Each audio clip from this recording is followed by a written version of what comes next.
Bueno, muchas reacciones ha habido tras conocerse la noticia del fallecimiento del empresario Douglas Tompkins en el lago General Carrera. Una de las personas que tuvo que ver, claro, con los conflictivos tiempos en que Douglas Tompkins llegó al país fue el entonces subsecretario del Interior, también luego ministro del Interior, Belisario Velasco, que nos acompaña hoy en CNN Chile. Señor Velasco, muy buenas noches, bienvenido. Buenas noches, Daniel, gusto saludarlo. ¿Cómo va a recordar usted a Douglas Tompkins? A ver, lo primero que quiero hacer es darle mi más sentida condolencia a su esposa y familia por el fallecimiento y en la forma en que ocurrió de Douglas Tompkins.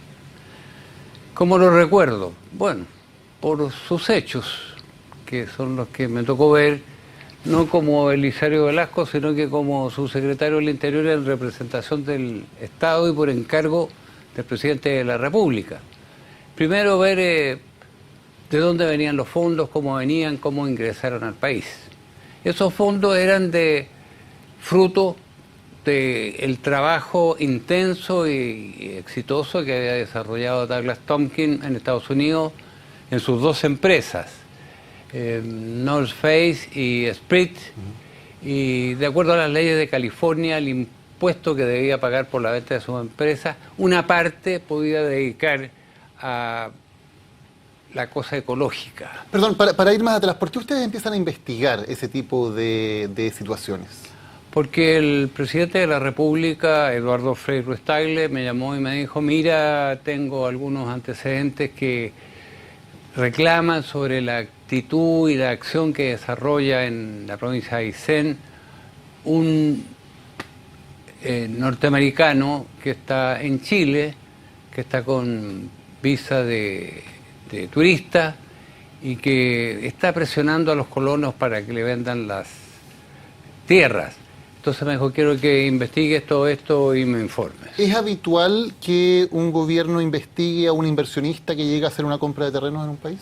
No, pero si pasan los cauces, los controles adecuados, no hay problema.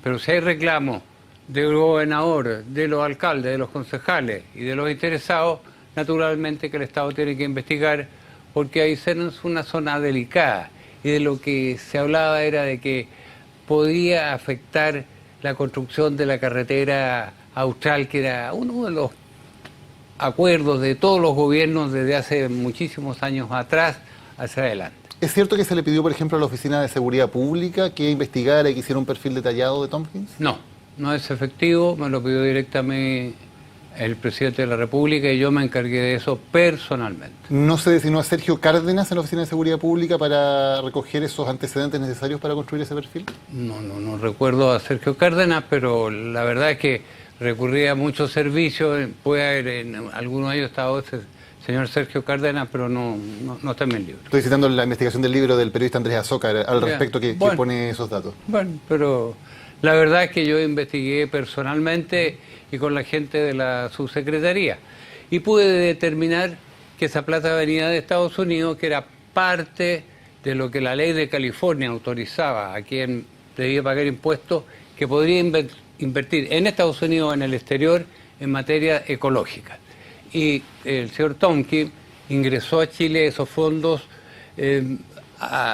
amparándose en el decreto ley 600, que es el estatuto del inversionista.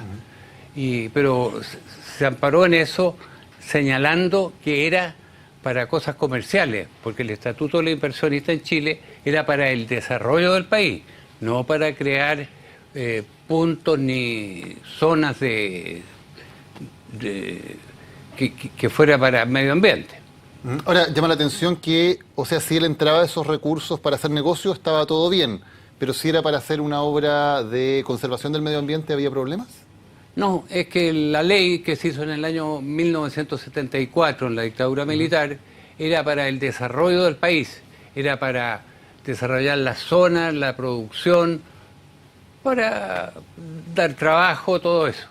Pero no era precisamente para crear zonas de medio ambiente. En todo caso, el señor Tompkins trabajó más o menos un 1% de las cantidades que ingresó al país en materia de comercialización.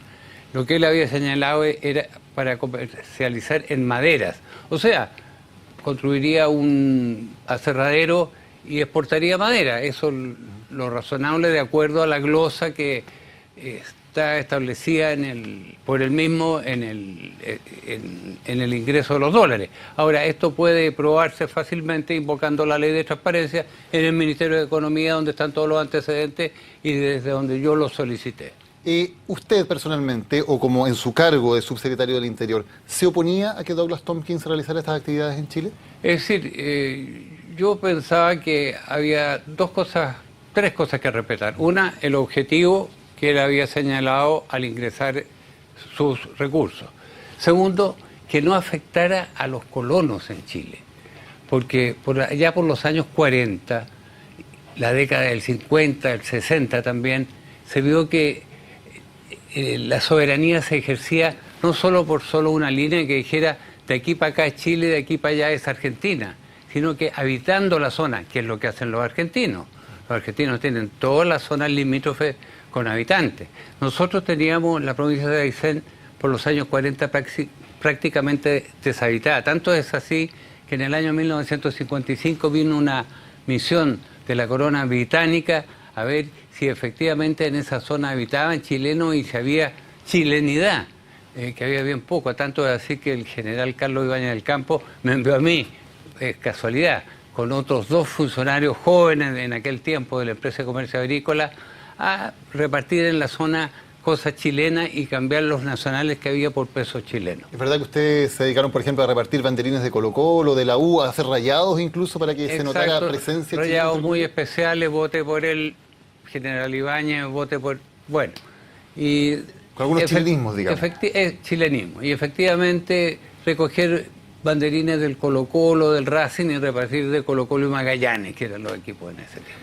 Ahora, con ese background que usted tenía, digamos, de conocer a la zona, ¿no le parecía un buen proyecto lo que estaba haciendo Douglas Tompkins? ¿Prefería usted que hubiera actividades comerciales, por ejemplo? Yo creo que perfectamente podía mezclarse ambas cosas. Donde estaban los colonos, era partidario de que se mantuvieran los colonos y se abrieran los caminos para que a través de las tierras que había comprado el señor Tompkins, que en ese momento eran sobre 200.000 hectáreas, pudieran ellos cruzar para salir a los caminos que llevan a Horno Pirén o a Chaitén, por razones de salud, de comprar comestibles, lo que fuera necesario.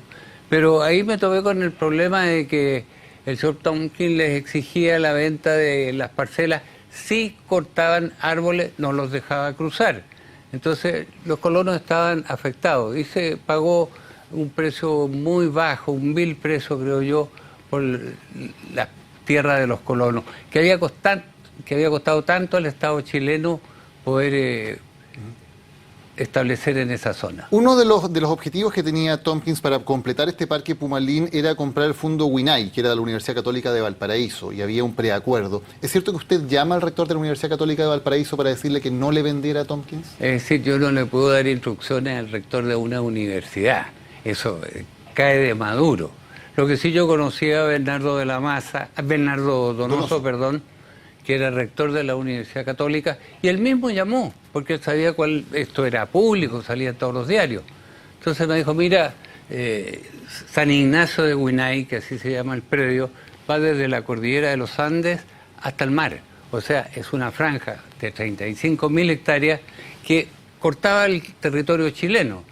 Entonces ya yo había tenido una conversación directa con el señor Tompkins, donde él incluso se oponía a la construcción de una carretera que pasara por sus tierras. Dijo, yo soy dueño de esas tierras y por ahí no pasa nadie. Ni el Estado tiene derecho a pasar por ahí. Entonces me preocupó el tema, lo hablé con el señor Bernardo Donoso a instancias del mismo, él conversó con Endesa y le vendió en último término la propiedad a Endesa en algo más de un 10% más de lo que le ofrecía ¿Pero usted le dijo o le recomendó o le propuso, le dijo que no sería conveniente que le vendiera a Tompkins? Es decir, yo conversé con él y mi opinión era que fuera de propiedad de una empresa o de algún particular que permitiera el paso de la carretera. La carretera nacional era un proyecto de Chile y es un proyecto de Chile. Todos los países buscan estar unidos de norte a sur o de este a oeste por carreteras, sin que un extranjero con visa de turista impida el paso. Entonces, para nosotros eran importantes dos cosas fundamentalmente que me ha encargado el presidente. Una, preocuparme de los colonos, y segundo, que hubiera la posibilidad de que no existieran interferencias para crear y construir esa carretera. Que después hubo problemas, y el señor Tompkins no quería que pasara por sus tierras y que en lugar de el recorrido que se había establecido fuera por el mar, con lanchas en algunos lagos, etcétera, etcétera. ¿El presidente Frei también habló con el rector Donoso para evitar que se hiciera esa venta a Tompkins? No habló nunca para evitar que se hiciera la venta a Tompkins, ni yo tampoco para evitar que se hiciera la venta a Tompkins. Lo que nosotros le dijimos al rector que queríamos que nos asegurara que hubiera libre paso para construir la carretera y que los colonos que había en la zona pudieran usar también las tierras de San Ignacio de Huinay para llegar a los lugares poblados donde podían tener acceso, como le decía, a la salud y a comestibles. ¿Y por lo tanto para el gobierno era preferible que se le vendiera a Endesa, la empresa de José Yurasek en ese momento? Yo personalmente prefería que se vendiera a alguien que diera la facilidad y la seguridad de que los colonos, cuyos padres y cuyos abuelos habían sido enterrados ahí, ya habían sido enviados por el gobierno de Chile a ser patria y soberanía en esa zona, que se le diera seguridad a los colonos y, como le digo, insisto en lo de la carretera, que para todos hoy día es un paseo incluso ir a la carretera austral. ¿Y esas seguridades sí las daba Endesa? Las daba Endesa. Con José Yurasek al mando en ese momento. Con el que estuviera al mando en ese momento. ¿Se planteó alguna vez la posibilidad o se estudió la posibilidad de expulsar a Douglas Tompkins del país? De expulsarlo no, pero sí de exigirle el cumplimiento de las leyes chilenas, porque él, por ejemplo, le prohibía a los colonos cortar árboles y si no, no podían cruzar por sus tierras. Sin embargo, él cortó árboles para construir su casa, cortó árboles, bosques para construir dos canchas de aterrizaje de aviones, en las cuales volaba desde su cancha de aterrizaje en Chile a la cancha de aterrizaje en sus tierras en Argentina, que también estaba comprando, sin avisar ni a la Dirección de Control Fronterizo, Paso Fronterizo, ni a aduana, que fue también, fíjese, Daniel, lo que lo llevó a esta muerte tan injusta, porque era un hombre de trabajo con muchas ideas, porque si él hubiera avisado, de esto me enteré por la prensa, si él hubiera avisado a la Gobernación Marítima que iba a navegar en kayak con unos amigos en el lago General Carrera y se desata una tormenta, inmediatamente la Gobernación Marítima habría dispuesto una exploración, ver dónde estaban para sacarlo. Pero como nadie sabía que estaban ahí, habían partido sin avisar hora, ni destino, ni el curso de la navegación, bueno, sucedió lo que ya todos sabemos y que es tan lamentable. Haciendo el balance de lo que hizo Douglas Tompkins en el país, ¿cree que fue justa la forma en que usted lo enfrentó o se arrepiente de algo de lo que hizo en ese aspecto? Yo no, porque, a ver, yo creo que no conozco ninguna persona que esté en contra de la naturaleza, de la flora, de la fauna, de conservar el medio ambiente. No lo conozco, pero sí no creo en la deep ecology. Yo creo que el hombre está primero que la naturaleza, pero tendría que ser muy tonto, muy imbécil para no cuidarla.